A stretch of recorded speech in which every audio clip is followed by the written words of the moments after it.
श्री लक्ष्मी नारायण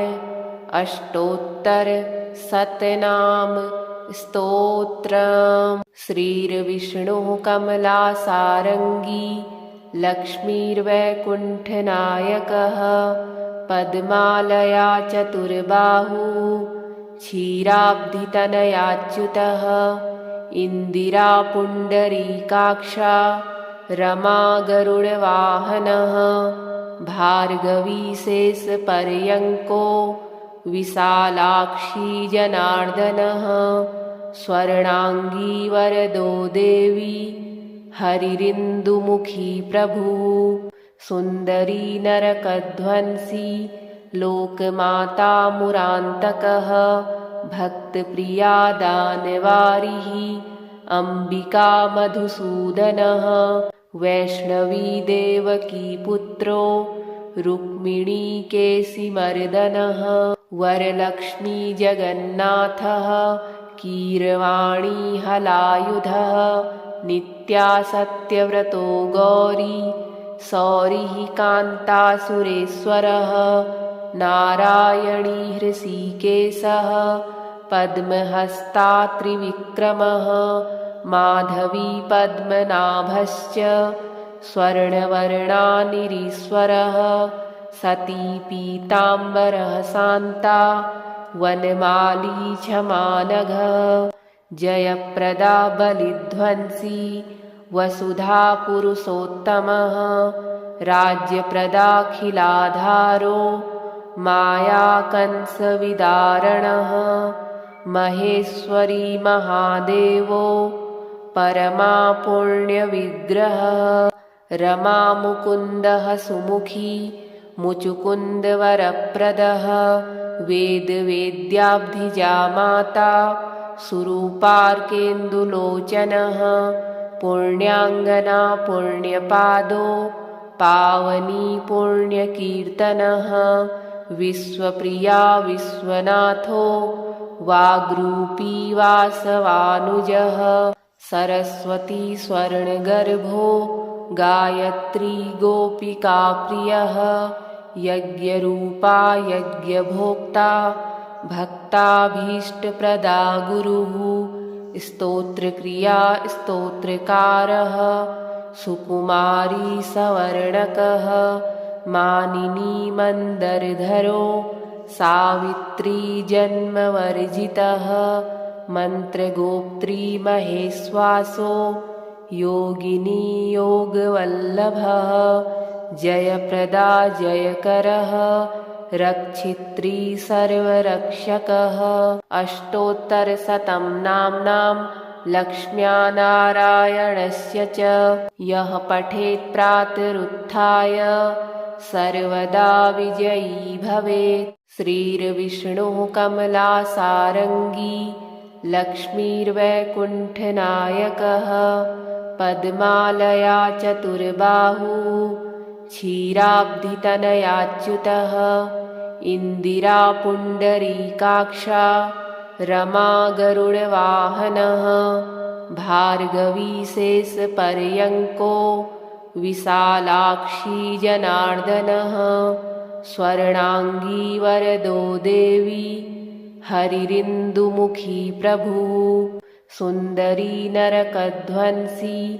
लोकमाता मुरान्तकः भक्तप्रिया दानवारिः अम्बिका मधुसूदनः वैष्णवी देवकी पुत्रो रुक्मिणी केशिमर्दनः वरलक्ष्मी जगन्नाथः कीरवाणी हलायुधः नित्या सत्यव्रतो गौरी सौरिः कान्तासुरेश्वरः नारायणी हृषीकेशः पद्महस्ता त्रिविक्रमः माधवी पद्मनाभश्च स्वर्णवर्णानिरीश्वरः सती पीताम्बरः शान्ता वनमाली क्षमानघः जयप्रदा बलिध्वंसी वसुधा पुरुषोत्तमः राज्यप्रदाखिलाधारो मायाकंसविदारणः महेश्वरी महादेवो परमा पुण्यविग्रहः रमामुकुन्दः सुमुखी मुचुकुन्दवरप्रदः वेदवेद्याब्धिजा माता सुरूपार्केन्दुलोचनः पुण्याङ्गना पुण्यपादो पावनी पुण्यकीर्तनः विश्वप्रिया विश्वनाथो वाग्रूपी वासवानुजः सरस्वती स्वर्णगर्भो गायत्री गोपिकाप्रियः यज्ञरूपा यज्ञभोक्ता भक्ताभीष्टप्रदा गुरुः स्तोत्रक्रिया स्तोत्रकारः सुकुमारी सवर्णकः मानिनी मन्दरधरो सावित्री जन्मवर्जितः मन्त्रगोप्त्री महेश्वासो योगिनी योगवल्लभः जयप्रदा जयकरः रक्षित्री सर्वरक्षकः अष्टोत्तरशतं नाम्नां लक्ष्म्यानारायणस्य च यः पठेत् प्रातरुत्थाय सर्वदा विजयी भवेत्। श्रीर्विष्णुः कमलासारङ्गी लक्ष्मीर्वैकुण्ठनायकः पद्मालया चतुर्बाहुः क्षीराब्धितनयाच्युतः इन्दिरा पुण्डरीकाक्षा रमा गरुडवाहनः भार्गवी शेषपर्यङ्को विशालाक्षी जनार्दनः स्वर्णाङ्गी वरदो देवी हरिरिन्दुमुखी प्रभुः सुन्दरी नरकध्वंसी लोकमाता मुरान्तकः भक्तप्रिया दानवारिः अम्बिका मधुसूदनः वैष्णवी देवकी पुत्रो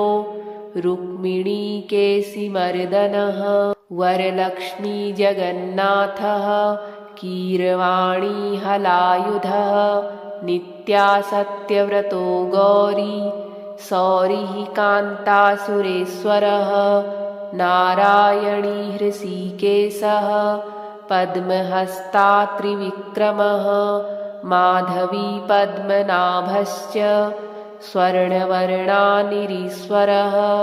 सती पीताम्बरः शान्ता वनमाली क्षमानघः जयप्रदा बलिध्वंसी वसुधा पुरुषोत्तमः राज्यप्रदाखिलाधारो मायाकंसविदारणः महेश्वरी महादेवो परमा पुण्यविग्रहः रमामुकुन्दः सुमुखी मुचुकुन्दवरप्रदः वेदवेद्याब्धिजा माता सुरूपार्केन्दुलोचनः पुण्याङ्गना पुण्यपादो पावनी पुण्यकीर्तनः विश्वप्रिया विश्वनाथो वाग्रूपी वासवानुजः सरस्वती स्वर्णगर्भो गायत्री गोपिकाप्रियः यज्ञरूपा यज्ञभोक्ता भक्ताभीष्टप्रदा गुरुः स्तोत्रक्रिया स्तोत्रकारः सुकुमारी सवर्णकः मानिनी मन्दरधरो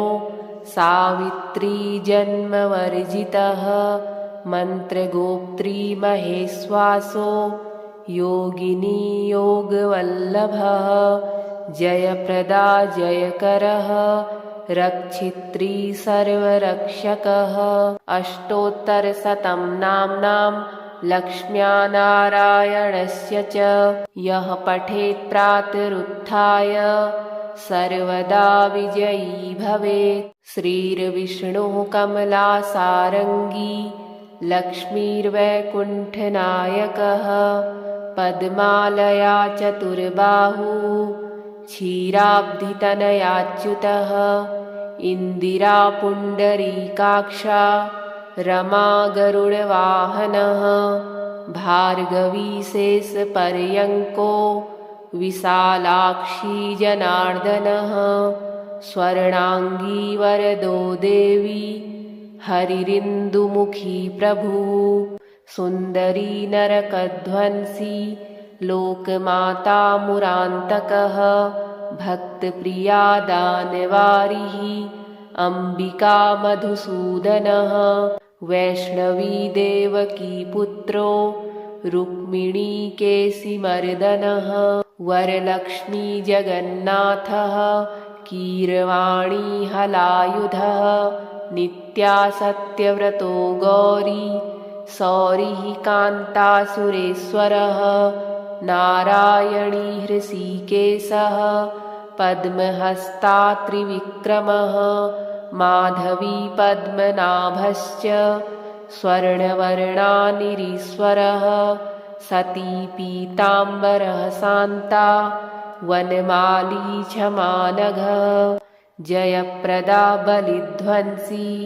वसुधा पुरुषोत्तमः राज्यप्रदाखिलाधारो मायाकंसविदारणः महेश्वरी महादेवो परमा पुण्यविग्रहः रमा मुकुन्दः सुमुखी मुचुकुन्दवरप्रदः वेदवेद्याब्धिजा माता सुरूपार्केन्दुलोचनः पुण्याङ्गना पुण्यपादो पावनी पुण्यकीर्तनः विश्वप्रिया विश्वनाथो वाग्रूपी वासवानुजः सरस्वती स्वर्णगर्भो गायत्री गोपिकाप्रियः यज्ञरूपा यज्ञभोक्ता भक्ताभीष्टप्रदा गुरुः स्तोत्रक्रिया स्तोत्रकारः सुकुमारी सवर्णकः मानिनी मन्दरधरो सावित्री जन्मवर्जितः मन्त्रगोप्त्री महेश्वासो योगिनी योगवल्लभः जयप्रदा जयकरः रक्षित्री सर्वरक्षकः अष्टोत्तरशतं नाम्नां लक्ष्म्या नारायणस्य च यः पठेत् प्रातरुत्थाय सर्वदा विजयी भवेत्। श्रीर्विष्णुः कमलासारङ्गी लक्ष्मीर्वैकुण्ठनायकः पद्मालया चतुर्बाहुः क्षीराब्धितनयाच्युतः इन्दिरा पुण्डरीकाक्षा रमा गरुडवाहनः भार्गवी शेषपर्यङ्को विशालाक्षी जनार्दनः स्वर्णांगी वरदो देवी हरिरिन्दुमुखी प्रभुः सुन्दरी नरकध्वंसी लोकमाता मुरान्तकः भक्तप्रिया दानवारिः अम्बिका मधुसूदनः वैष्णवी देवकी पुत्रो रुक्मिणी केशिमर्दनः वरलक्ष्मी जगन्नाथः कीरवाणी हलायुधः नित्या सत्यव्रतो गौरी सौरिः कान्तासुरेश्वरः नारायणी हृषीकेशः पद्महस्ता त्रिविक्रमः माधवी पद्मनाभश्च स्वर्णवर्णानिरीश्वरः सती पीताम्बरः शान्ता वनमाली क्षमानघः जयप्रदा बलिध्वंसी वसुधा पुरुषोत्तमः राज्यप्रदाखिलाधारो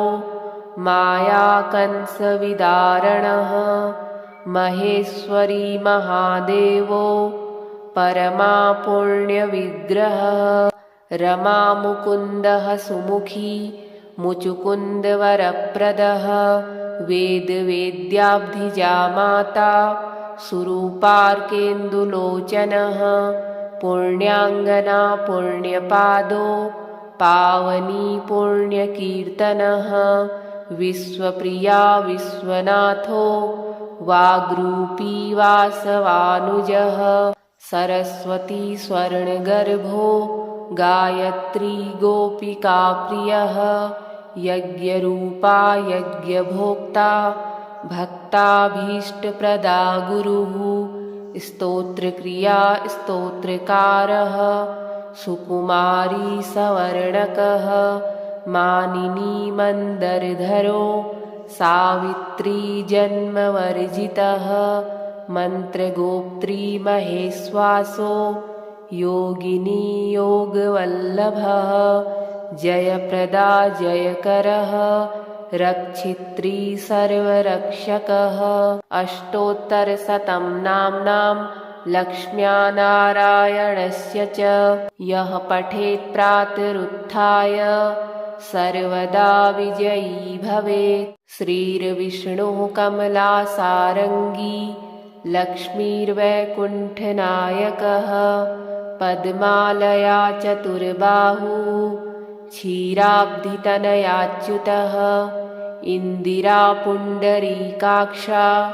रमा गरुडवाहनः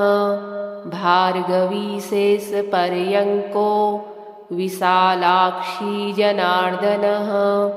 स्वर्णाङ्गी वरदो देवी हरिरिन्दुमुखी प्रभुः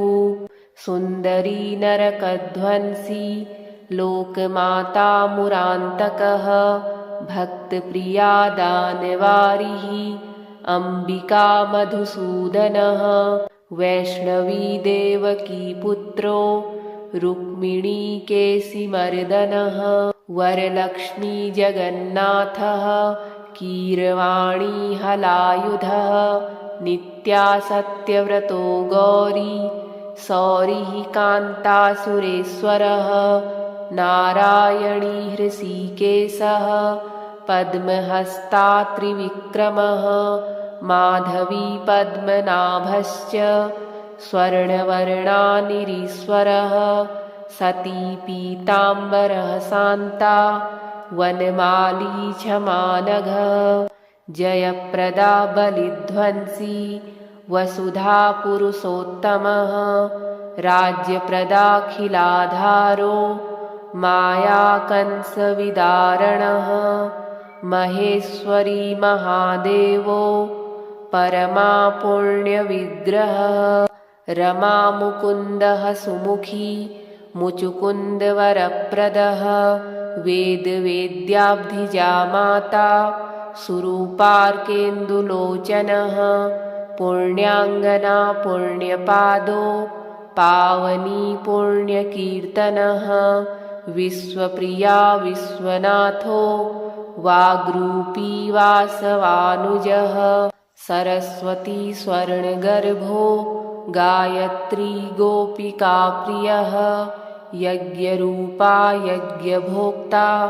भक्ताभीष्टप्रदा गुरुः स्तोत्रक्रिया स्तोत्रकारः सुकुमारी सवर्णकः मानिनी मन्दरधरो सावित्री जन्मवर्जितः मन्त्रगोप्त्री महेश्वासो योगिनी योगवल्लभः जयप्रदा जयकरः रक्षित्री सर्वरक्षकः अष्टोत्तरशतं नाम्नां लक्ष्म्या नारायणस्य च यः पठेत् प्रातरुत्थाय सर्वदा विजयी भवेत्। श्रीर्विष्णुः कमलासारङ्गी लक्ष्मीर्वैकुण्ठनायकः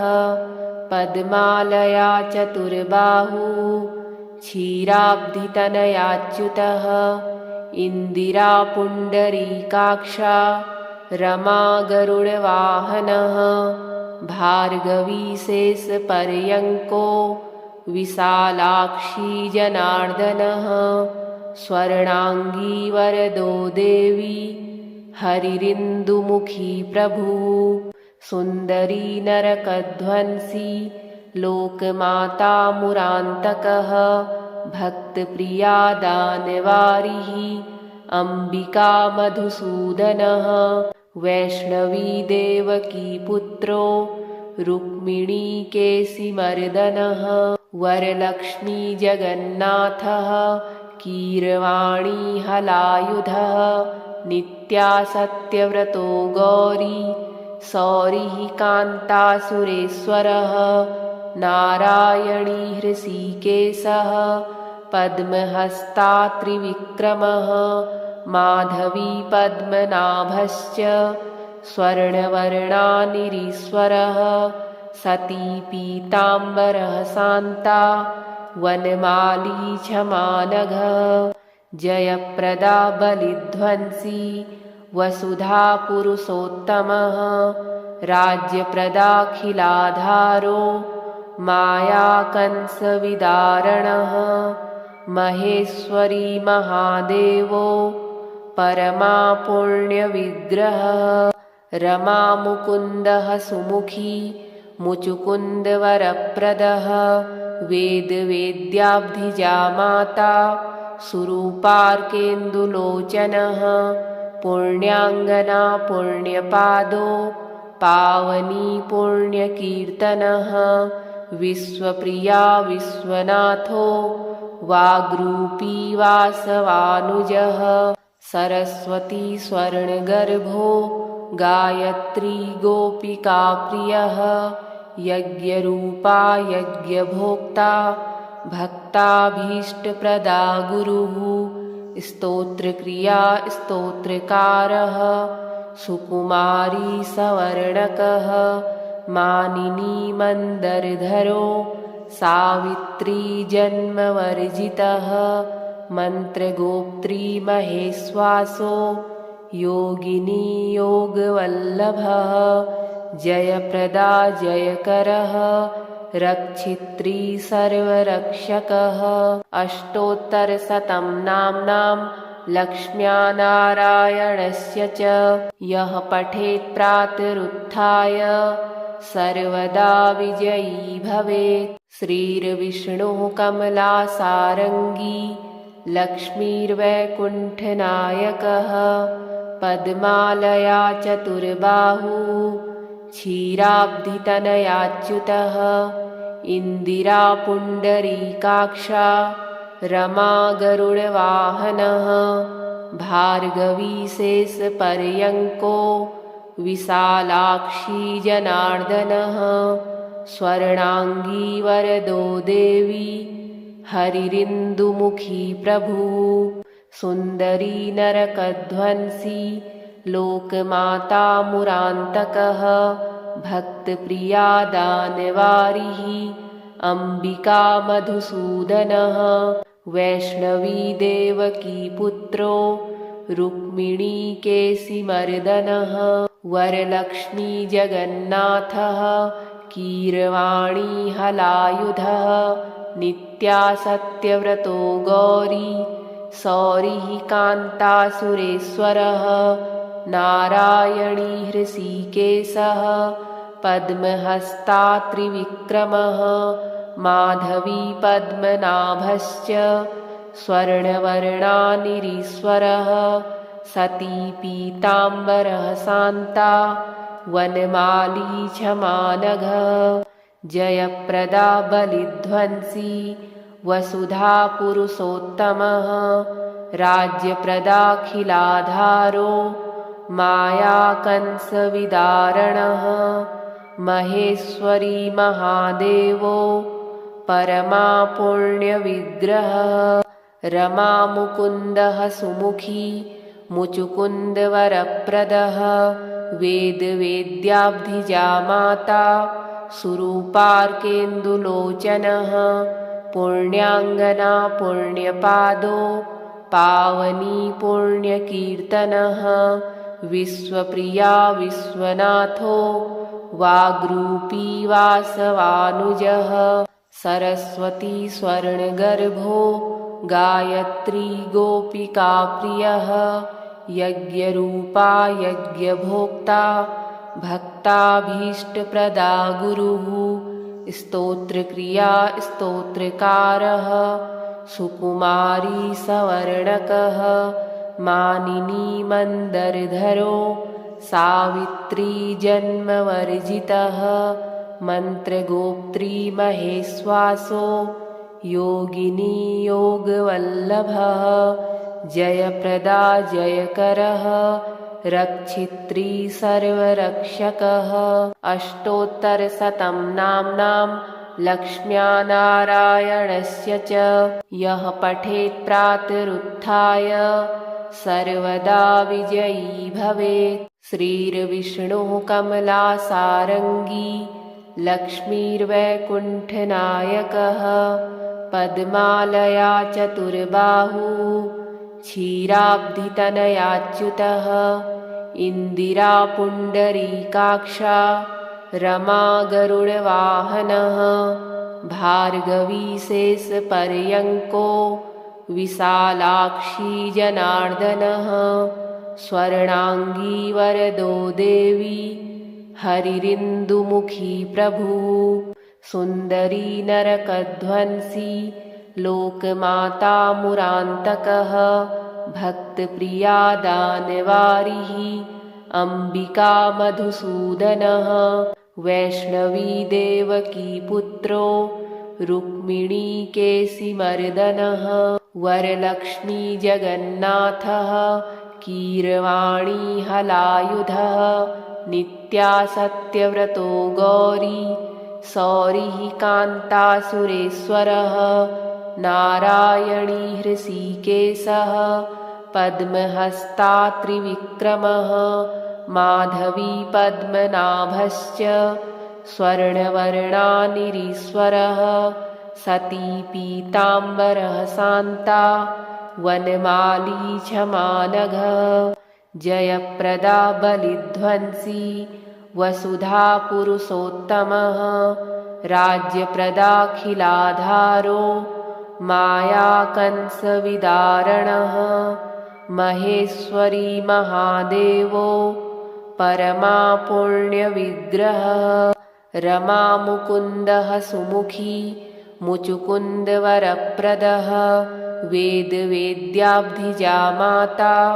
सुरूपार्केन्दुलोचनः पुण्याङ्गना पुण्यपादो पावनी पुण्यकीर्तनः विश्वप्रिया विश्वनाथो वाग्रूपी वासवानुजः सरस्वती स्वर्णगर्भो गायत्री गोपिकाप्रियः यज्ञरूपा यज्ञभोक्ता भक्ताभीष्टप्रदा गुरुः स्तोत्रक्रिया स्तोत्रकारः सुकुमारी सवर्णकः मानिनी मन्दरधरो सावित्री जन्मवर्जितः मन्त्रगोप्त्री महेश्वासो योगिनी योगवल्लभः जयप्रदा जयकरः रक्षित्री सर्वरक्षकः। अष्टोत्तरशतं नाम्नां लक्ष्म्या नारायणस्य च यः पठेत् प्रातरुत्थाय सर्वदा विजयी भवेत्। श्रीर्विष्णुः कमलासारङ्गी लक्ष्मीर्वैकुण्ठनायकः पद्मालया चतुर्बाहुः क्षीराब्धितनयाच्युतः इन्दिरा पुण्डरीकाक्षा रमा गरुडवाहनः भार्गवी शेषपर्यङ्को विशालाक्षी जनार्दनः स्वर्णाङ्गी वरदो देवी हरिरिन्दुमुखी प्रभुः सुन्दरी नरकध्वंसी लोकमाता मुरान्तकः भक्तप्रिया दानवारिः अम्बिका मधुसूदनः वैष्णवी देवकी पुत्रो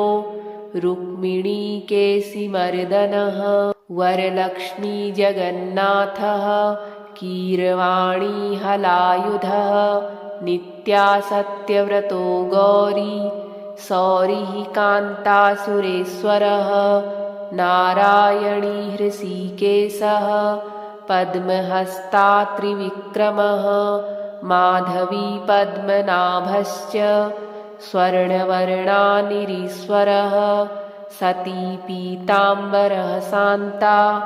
वनमाली क्षमानघः जयप्रदा बलिध्वंसी वसुधा पुरुषोत्तमः